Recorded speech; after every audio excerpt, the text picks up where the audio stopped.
नमस्कार विद्यार्थी मित्रांनो, मी प्राध्यापक योगेश गांगुर्डे, इतिहास विभाग प्रमुख, कला वाणिज्य आणि विज्ञान महाविद्यालय कळवण, तालुका कळवण, जिल्हा नाशिक.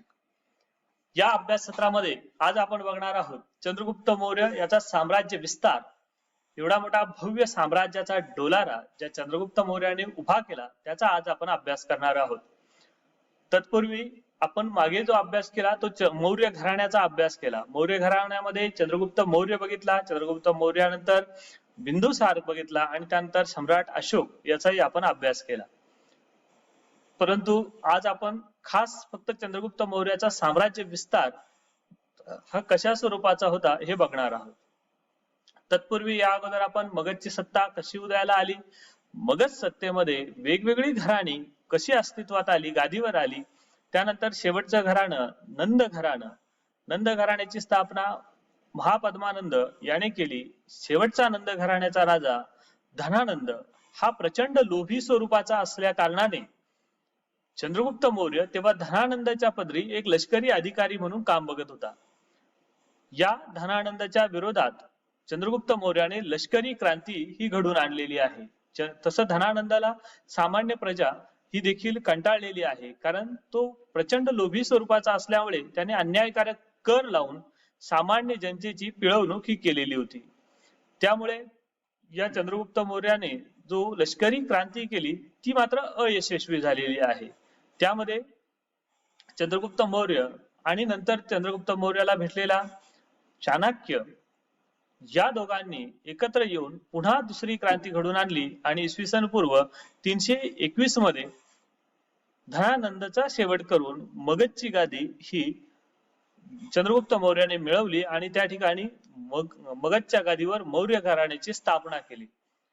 आपल्या कुशल नेतृत्वाच्या जोरावरती आणि सैन्य ताकदीच्या जोरावरती चंद्रगुप्त मौर्याने एक साम्राज्य उभं केलं. मगधला मुळात पहिल्यापासून एक वेगळी बैठक मिळालेली होती, नैसर्गिक साधन संपत्ती मिळाली होती, कर्तृत्ववान राजे त्या गादीवरती येऊन गेले होते.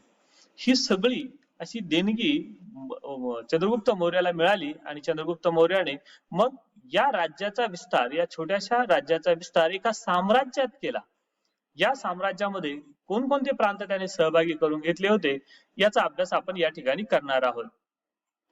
यामध्ये चंद्रगुप्त मौर्याने दक्षिणेच्या बाजूला साम्राज्य विस्तार केलेला आपल्याला दिसून येतो. चंद्रगुप्त मौर्य हा एकमेव असा राजा होता ज्या खऱ्या अर्थाने सम्राट म्हणता येईल. सबंध हिंदुस्थान पहिल्यांदा त्याने एकछत्री अंमलाखाली आणलेलं दिसून येतं.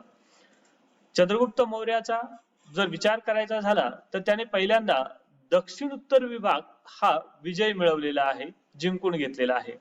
त्या अगोदर चंद्रगुप्त मौर्याने ग्रीकांना परतावून लावलं, हे आपण मागील व्हिडिओमध्ये बघितलेलं आहे. अलेक्झांडरच्या मृत्यूनंतर जी यादवी ग्रीक प्रांतपालांमध्ये राज्यपालांमध्ये झाली होती त्याचा फायदा घेऊन चंद्रगुप्त मौर्याने त्यांना सर्वांना पिटाळून लावलं आणि आता दक्षिण उत्तर राज्याचा विस्तार करायला सुरुवात केलेली आहे. हा राज्य विस्तार चंद्रगुप्त मौर्याने किती मोठ्या प्रमाणात केला आणि याचे संदर्भ जे आहे ते बृहद कथासार, भद्राभाऊ चरित्र, जैन मुनी आहे भद्राभाऊ यांच्या चरित्रामध्ये आपल्याला समजते. जस्टिन आणि प्लुटार्क यांच्या लेखनामधून देखील आपल्याला ही माहिती समजते. याबरोबरच जुनागडचा जो शिलालेख आहे या शिलालेखामध्ये सुद्धा या सर्व गोष्टींची माहिती आपल्याला समजते. हिंदकुश पर्वतापासून बंगालच्या उपसागरापर्यंत आणि उत्तरेस हिमालयापासून दक्षिणेस कृष्णा नदीपर्यंत चंद्रगुप्त मौर्याने आपल्या राज्याचा विस्तार हा केलेला दिसून येतो. एवढ्या मोठ्या भूप्रदेशावर त्याने आपलं राज्य वसवलेलं होतं. वायव्येकडील साम्राज्य विस्तार. सुरुवातीला चंद्रगुप्त मौर्याने ग्रीकांचा पराभव केलेला आहे, ग्रीकांना पिटाळून लावलेला आहे भारतामधून. परंतु अलेक्झांडरच्या मृत्यूनंतर अलेक्झांडरची सत्ता ज्याने ताब्यात घेतली तो म्हणजे सेल्युकस निकेटर. हा बाकी भारत सोडायला तयार नव्हता. याला पुन्हा भारतावरती विजय मिळवायचा होता आणि भारत आपल्या वर्चस्वाखाली ठेवायचा होता. त्यासाठी सेल्युकस निकेटरने भारतावरती आक्रमण केलं. हे आक्रमण इसवी सन पूर्व 305 मध्ये भारतावरती सेल्युकस निकेटरने आक्रमण केलं आणि सेल्युकस निकेटर जो आहे तो भारतामध्ये सिंध नदीपर्यंत येऊन पोहोचलेला आहे. हे आक्रमण परतून लावण्यासाठी चंद्रगुप्त मौर्याने आपल्या सैन्य ताकद जी आहे ती उभी केली. आपल्या सैन्य ताकदीसह सेल्युकस निकेटरचा पराभव करण्यासाठी, या आक्रमणाला रोखण्यासाठी चंद्रगुप्त मौर्य हा त्याच्या दिशेने कूच करून पुढे निघालेला आहे.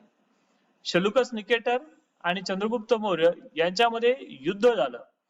प्रचंड युद्ध हे सिंधच्या नदीच्या परिसरामध्ये पंजाबच्या बाजूला झालं. या युद्धामध्ये सेल्युकस निकेटरचा पाडाव हा चंद्रगुप्त मौर्याने केला. चंद्रगुप्त मौर्याच्या भव्य सैन्यापुढे सेल्युकस निकेटरचा टिकाव हा लागलेला नाही. परिणामी त्याचा पाडाव झाल्यानंतर आता या दोघांमध्ये, उभयतांमध्ये एक करार घडून आलेला आहे. या कराराअंतर्गत वायव्येकडील काबूल, कंधार, त्याबरोबर बलुचिस्तान, कंधारचं सगळं पठार, हिंदकुश पर्वताच्या तिकडच्या बाजूचा सगळा प्रदेश जो आहे तो चंद्रगुप्त मौर्याला देण्यात आलेला आहे.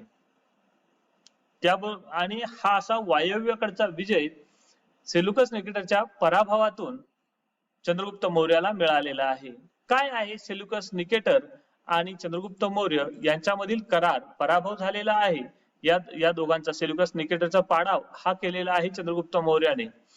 या सेल्युकस निकेटरच्या पाडावामध्ये एक करार या दोघांमध्ये, उभयतांमध्ये झालेला आहे. या करारामध्ये काय ठरलं होतं? काबूलचा सगळा प्रांत जो आहे तो चंद्रगुप्त मौर्याला दिला जाईल. त्याबरोबरच कंधार, त्याबरोबरच हिरात म्हणजे बलुचिस्तान आणि हिंदकुश पर्वताच्या त्या बाजूने म्हणजे खैबर खिंडेवरती सगळं वर्चस्व हे चंद्रगुप्त मौर्याचं असेल.